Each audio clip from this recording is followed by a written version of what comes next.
What's going on, guys? We finally got the Season 4 Reloaded blog post, so that's what we're going to be diving in here. This is the first photo that they've officially shown, showcasing 3 different operators with the title of Season 4 Reloaded. They mention right here, it says, mutation takes hold in Season 4 Reloaded. The DNA bomb at Pop-Off Power has detonated and operators across years extant, as those throughout multiplayer confrontations are reporting otherworldly abilities in the Fallout. Wield new powers with the mutation mode in the Altered Strain event, and collect DNA samples from fallen enemies to obtain genetically enhanced loot. The Reloaded update brings new maps, modes, playlists, weapons, events, and more, including Unstable Rift for zombies. They also ended up dropping a little short trailer, which I'll go ahead and roll for you guys right now. It just showcases the animations of Pop-Off Power actually getting exploded, showcasing the brand new maps, the new variants of the Vortex mode, which we'll talk about later. Anyways, the very first thing that we have for multiplayer is there's a new 6v6 map called Incline. Reminds me a lot of BO2 Summit, and this is what it looks like, the official photos. There's really not too much to read in the description. It's better to just take a look at these photos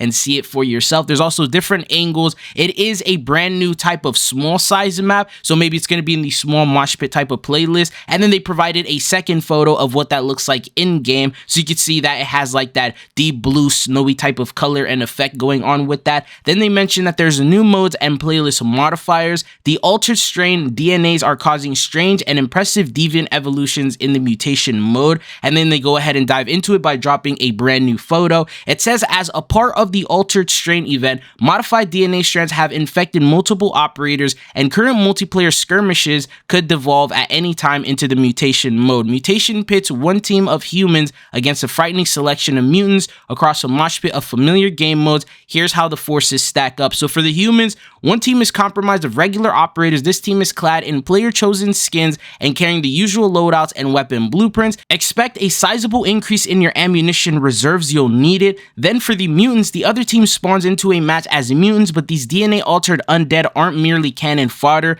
Mutants possess a series of unique abilities that can stun, disorient, and eliminate enemy humans, and they'll have help in the form of non-player controlled mutants shambling into combat with them. Once the chaos begins, both teams must defeat the opposing side in a variety of tactical or grotesque ways. Teams switch sides at the halftime, so you'll have a chance to get to play as both. Humans become mutants and mutants become humans. The team with the highest score will end up winning. Then you have something called Humans Kill Streaks, with a swarm of unnatural mutants threatening to overwhelm your team at every turn. You need some serious firepower. Fortunately, you have specific kill streaks to acquire at a different rate to the normal modes. For every 1 player controlled zombie kill, you receive +1 kill streak point. For every 5 non-player controlled zombie kills, you'll receive +5 kill streak points. And then the 3 main kill streaks to focus on are an SAE at 6 points, a Remote Terran at 7 points, and Juggernaut at 15. There's also mutant special classes. It says mutants no need of primary and secondary weapons, perks, or field upgrades. Instead, they could choose from a variety of special classes, each with a total of 3 different advantages. So choose your mutant. You have the mutated Leaper. Beware a Leaper on the hunt. These lethal mutants can become enraged, gaining faster movement, increasing melee damage, and the ability to detect enemies around corners. Toss a snapshot grenade to reveal foes on your team and finish the job with a high impact charge leap. Then you have the Radioactive Beast, half dog, half demon. The Radioactive Beast charges their enemies, shell shocks opponents while improving the health and move speed of their allies with a howl, and can reveal nearby enemies on the minimap for their whole team. Then you have the Contaminated Sludger. Keep your distance from the Sludger, capable of exploding in a large radius of mutant sludge. Obscure the field with a smoke grenade and eject a strong acid blast that deals close range damage and leaves pools of acid that hurt and slow the enemy. Then you have the Camouflage Sneaker, the ultimate stealth play mutant, scrambling towards the enemy with an electrified leap to disorient them with an EMP during critical maneuvers. Activate your cloak to become potentially or partially invisible for a brief time. In addition, you may wish to amass multiple human kills and transform into a particularly powerful radiated abomination known to some as the mutated Juggernaut. Then we have the Altered Strain event called the Augmentation. So this mode becomes increasingly rampageous as the Altered Strain event commences during the season. As the event progresses, expect to unlock augmentations to your mutant powers. So here's what it is. Progress Augmentation. The first strike, rapid cooldown on the first ability used after respawn, flop shot, diving from elevated surfaces producing a small explosion, Repocket, kills with abilities to have a chance to replenish your tactical ability. Attuned, reduced cost to acquire the mutant Juggernaut.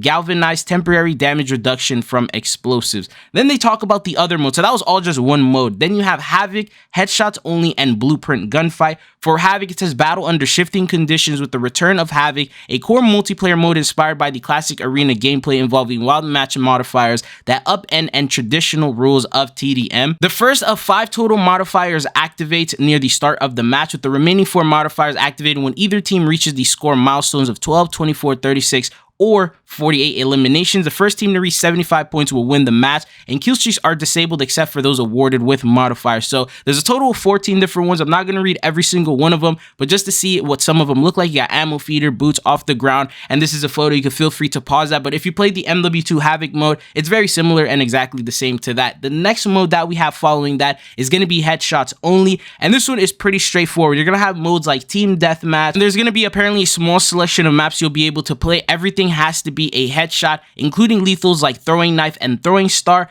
Grenades are effective, but they have to inflict head damage, and it's just as the name implies, the mode is literally headshot only. Following that, you have Blueprint Gunfight. Add some spice to your gunfight matches with the mid-season Blueprint Gunfight playlist, featuring a compact map selection and loadouts using a variety of new weapon blueprints. Then we have a new playlist modifier, which is called the Bit Party. This one looks actually crazy. Experience a multiplayer like never before with the new Bit Party playlist modifier, debuting in Season 4 Reloaded. In this playlist, eliminating enemy players inflates your own operator's head with the expansion head sizes of small, medium, and large. Get eliminated with the operator's head will reset it back to normal. While having a larger head makes you an easier target, also confers objective bonuses. The larger operator's head, the more points you'll earn for eliminating enemies in team deathmatch. Picking up tags in kill confirm and holding the objective in hardpoint. In domination, bigger heads capture flags more quickly, and they provide a couple of other photos. They even introduce a new map, and they're calling it Bitvela 6v6, new variant of Favela,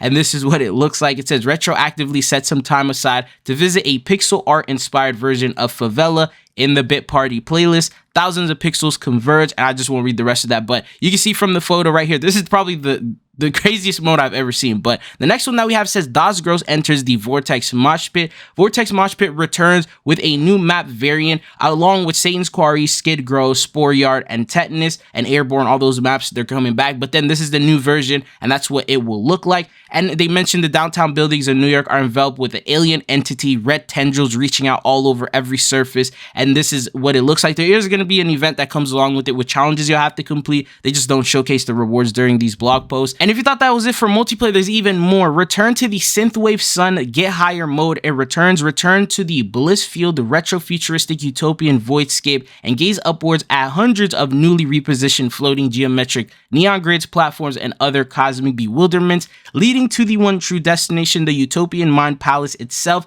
a fortress floating beneath the Synthwave Sun. Now they provide another photo which looks like they have that Bit Ghost skin. It looks like it may end up being an operator, not just available in that one mode, but it says stretch out these parkour muscles as the Get High map is entirely new with a longer and entertainingly challenging course to ascend, multiple secrets to discover, collectibles to find, and traps more dangerous than you might remember from Get High. Blaze a trail to the skies, don't make a hash of it, and seek ultimate rewards. 3 new weapon camos. Then we jump into the zombie side of things. They talk about the overview. There's a new unstable rift. They mentioned prepare for a new wave based on combat challenges to arrive in the form of unstable rifts. Several opportunities to enter the unstable rift can appear per match, and squads must race to be the first to enter. Reports of redacted appearing in the exclusion zone may hint at the way forward. Upon entering the unstable rift, operators will face off against increasingly intense waves of enemies until completing the challenge or failing in the attempt. Completing an unstable rift resets the cooldown on all your assured weapons and schematics, so you can head into the next match equipped with your best setup. Strike team operators are also encouraged to locate additional unstable rifts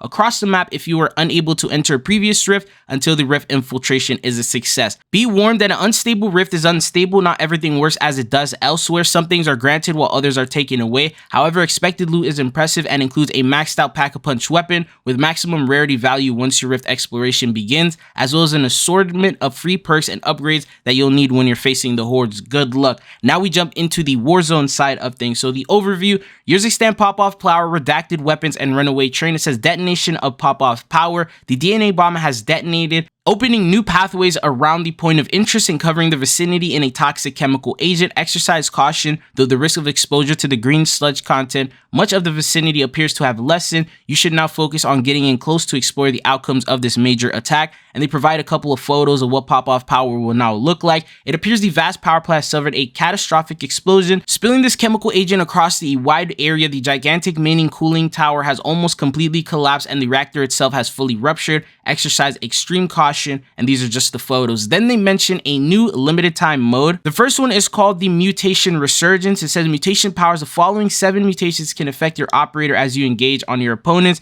in any mutation-based Call of Duty Warzone match. You have Bioshield, creates a protective bubble that blocks incoming damage but allows you to shoot out of it from within the sphere. Dive Bomb, rocket into the air then dive towards a target. On impact, any nearby enemies are damaged and pushed back. Mutant Leap, perform a charge leap that covers vast distance. Toxic Stim Cloud, deploy a poisonous cloud that inflicts damage to enemies and boosts your squad mate's speed for a short duration. Sludge Sling, toss sludge grenades that explode into a toxic gas cloud. On impact, the gas slows and damages enemies over time. And then you have Mutant Cloak, turn partially invisible for a short time. You leave green footprints while cloaked. And the last one is called Mutant Vision, see enemies outlined in red through walls for a short duration. Then they mention redacted weapons. Head into the battle of the upper echelon of weaponry through new redacted weapons found within loot hot zones and bunkers. These powerful weapons feature more than the traditional 5 allowed attachments, giving operators who find them an edge in combat. And I believe they said there was 10 different attachments before. Then you have the Runaway Public Train. This event is currently active in Warzone prior to Season 4 Reloaded and continues into the season. When battling in years extend, each match will have the chance to trigger the Runaway Public Train event announced around the 6th gas circle. When this occurs, it's a race for control of the train as the safe zones remain over it until the end of the match.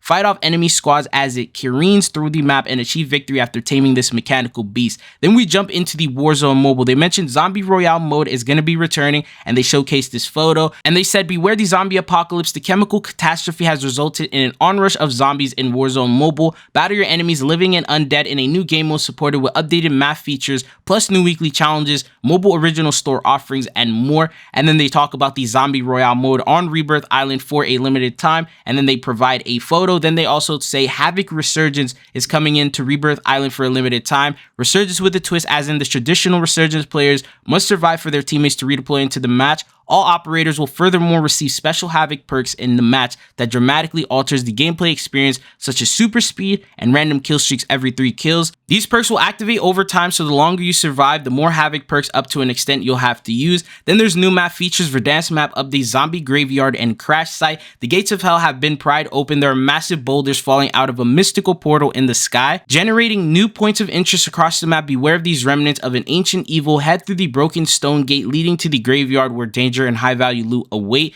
Then they have Verdansk and Rebirth Island map update, the undead target. A zombie uprising has been sent to the undead denizens across Verdansk and Rebirth. Target the rotten creatures throughout your battle royale matches during the season's 2nd weekly event. Kill zombies to earn additional event points. Now, for some reason, the very end of the blog post, they talk about the general stuff that happened across everything. Then you have the new weapons, the Reclaimer 18 shotgun, which they provide a brand new photo. To unlock this weapon, it is in a new sector of the Season 4 Battle Pass, in the Classified Battle Pass sector. And the second weapon that we have is the Sledgehammer melee weapon, which they do provide a photo of. You see Ghost Jeans actually using it, and it says how to unlock. You must complete a weekly challenge. So the very first weekly challenge will give you that weapon. Following that, they go on to talk about other things. For example, the brand new events, new weekly challenges and events, Season 4 Reloaded events. They have the Bit one, the DNA Altered Strain event, the Retro Warfare, as well as the Vacation Squad and Vortex Death Grip. So we're going to be talking about all these in a separate video, but I just wanted to provide the photo that they ended up showcasing here. I'm going to have a bunch of videos going up today, so make sure you guys are subscribed. But it's been your boy Chidzone. I'll see you guys again. Peace.